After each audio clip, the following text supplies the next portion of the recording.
도쿄입니다. 오늘은 3주 동안 일본 사람들을 애타게 만들었던 교토 초등학생 실종 사건에 대해서 말씀드리려고 합니다. 이 사건의 범인은 바로 의붓 아버지였습니다.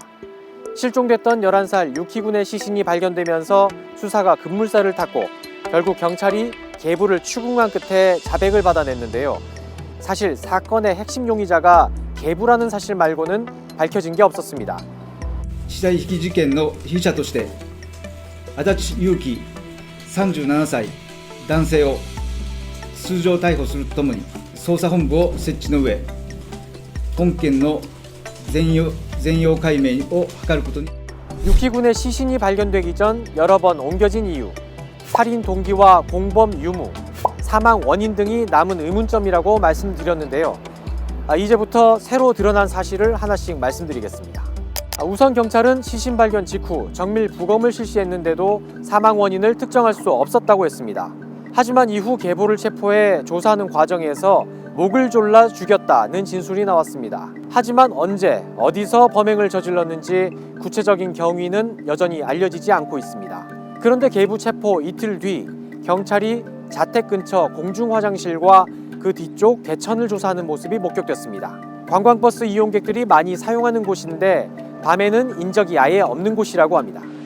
家族連れが川遊びに来るとかバイクで来た人とか駐車場へ来た人がトイレ済ましていこうかいう感じ。 이곳이 범행 장소인지 아니면 시신을 옮긴 장소 중 하나인지는 아직 모르지만 이후 재판에서 확실하게 살인 유기 혐의를 입증하는 데 필요한 중요한 장소일 가능성이 있습니다.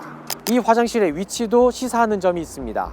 유키군의 가방이 발견된 장소, 신발이 발견된 장소, 그리고 이 공중화장실은 모두 453번 국도선상에 있습니다. 특히 공중화장실은 자택에서 2km 떨어져 있고 차로는 5분 거리입니다. 왜 유키군의 소지품이 여기저기 흩어져 있었는지 의문이었는데 계부가 수사에 혼선을 주기 위해 차로 이동하면서 각기 다른 곳에 버렸다는 추정에 무게가 실립니다. 특히 가방이 발견되기 하루 전에 비가 왔었는데 가방은 젖어 있지 않았습니다. 사후에 누군가에 의해 버려졌다는 거죠. 더 나아가 만일 시신이 처음 유기한 장소가 이 국도선상에 있었다면 자신에 대한 의심을 피하기 위해 시신을 이동시켰을 거라는 추정도 가능합니다. 다음으로 계부의 자백을 어떻게 받아냈느냐 하는 부분입니다. 경찰은 계부의 휴대전화 위치 기록과 자동차의 블랙박스 등을 통해서 계부가 자백하기 전에 유키군의 소지품과 시신을 발견한 것으로 알려졌습니다. 경찰은 처음부터 계부를 의심하고 있었다는 얘기입니다.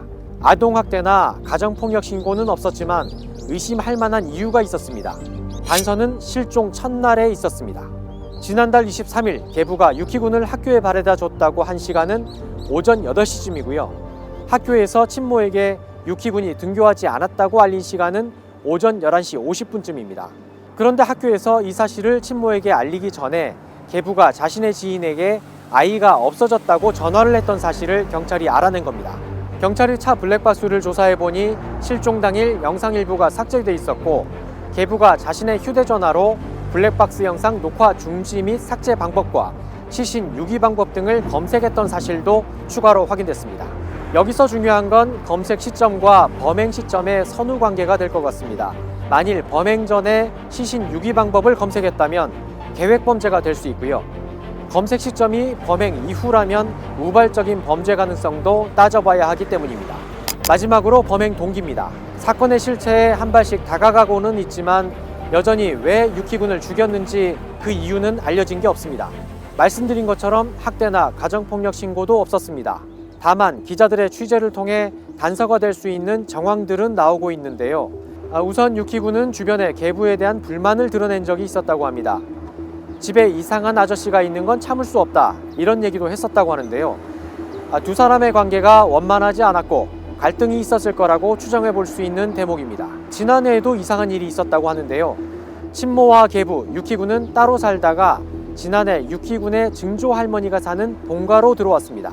지난해 3월 3명이 따로 살던 아파트 호실에서 화재가 난 게 계기가 됐다고 하는데요. 당시 방화 여부는 밝혀진 게 없지만 그 집에서 아이를 꾸짖는 건지 소리치는 소리가 났었다. 화재 직후에도 계부가 친모만 챙겼고 아이는 외롭게 혼자 서 있더라. 이런 주민들의 진술이 나왔습니다. 또 하나 밝혀진 사실이 있는데요. 유키군이 실종된 다음 날은 이 세 가족이 함께 신혼여행을 가기로 한 날이었다고 합니다.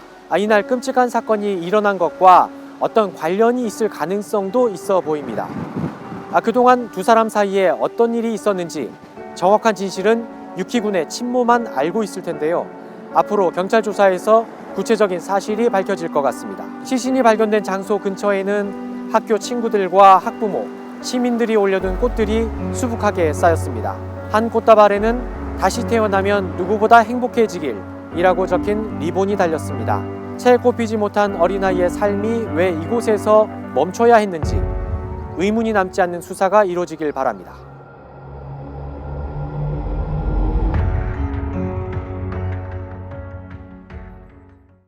그래서 당시 남은 의문점을 크게 세 가지로 정리했었는데요.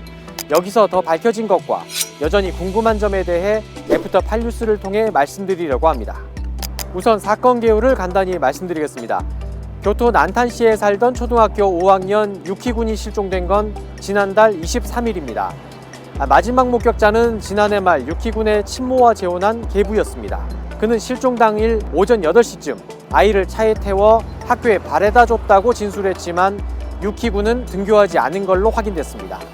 실종 신고를 접수한 경찰은 3주간 인근 숲부터 호수 밑바닥까지 주변을 샅샅이 뒤졌습니다. 수색 작업에 투입된 경찰과 소방 인력은 1000명이 넘었습니다.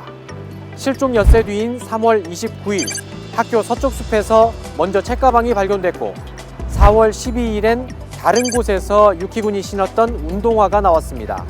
그리고 하루 뒤인 4월 13일 결국 안타깝게도 유키군의 시신이 발견됐습니다. 이틀 뒤 경찰은 유키군의 집을 압수수색했고 계부를 추궁한 끝에 자백을 받아냈습니다. 그는 사체 유기뿐 아니라 살해에도 관여했다고 진술했습니다.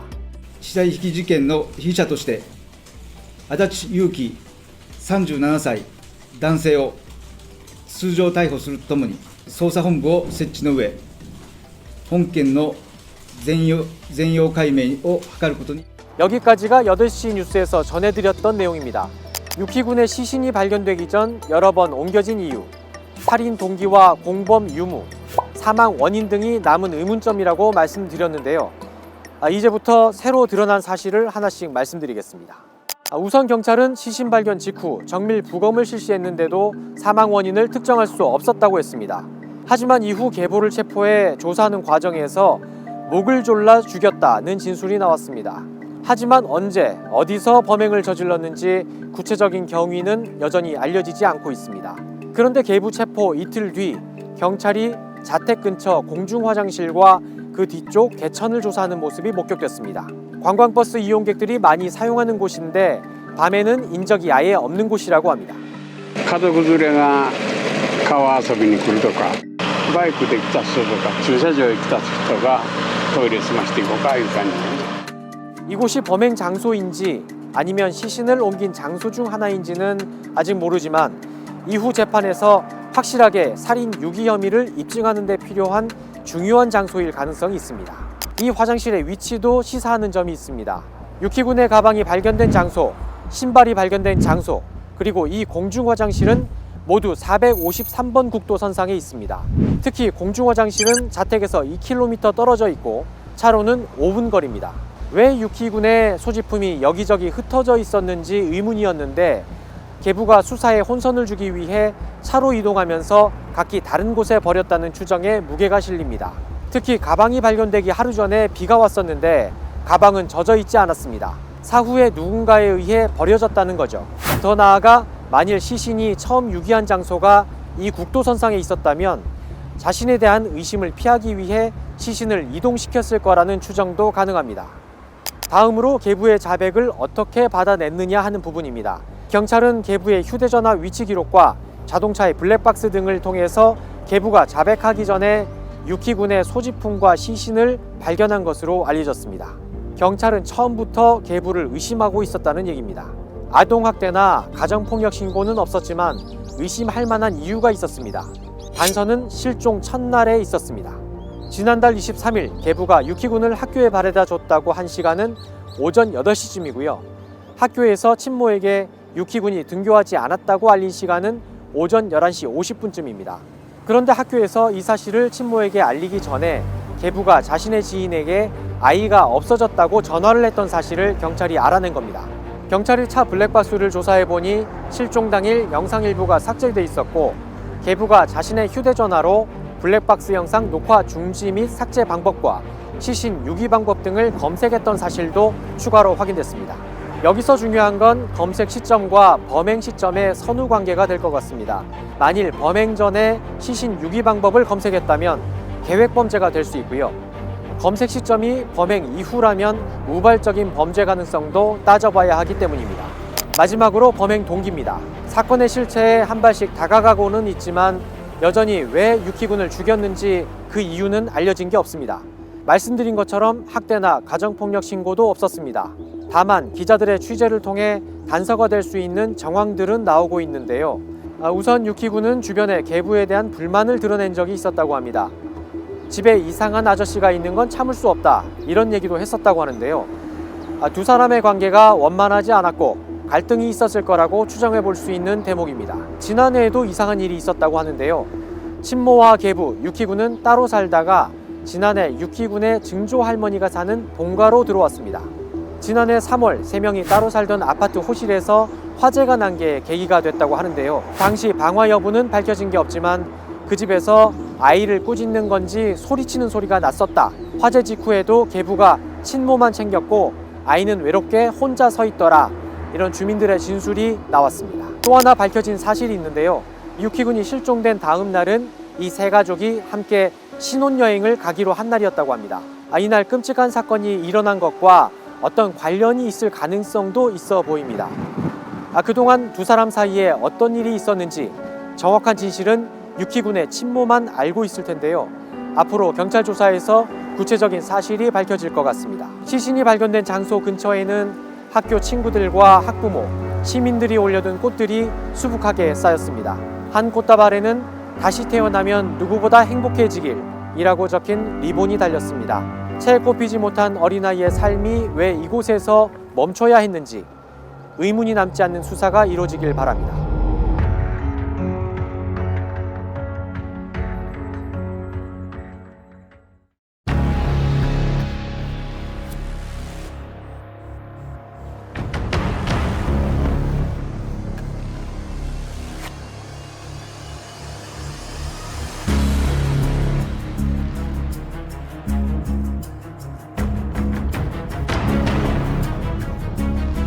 死体を遺棄した疑いで逮捕されたのは行方不明になっていたゆきくんの父親で南丹市園部町の会社員足立優希容疑者です。警察によりますと足立容疑者は先月23日から今月13日までの間南丹市内の山林にゆきくんの遺体を遺棄した疑いが持たれています。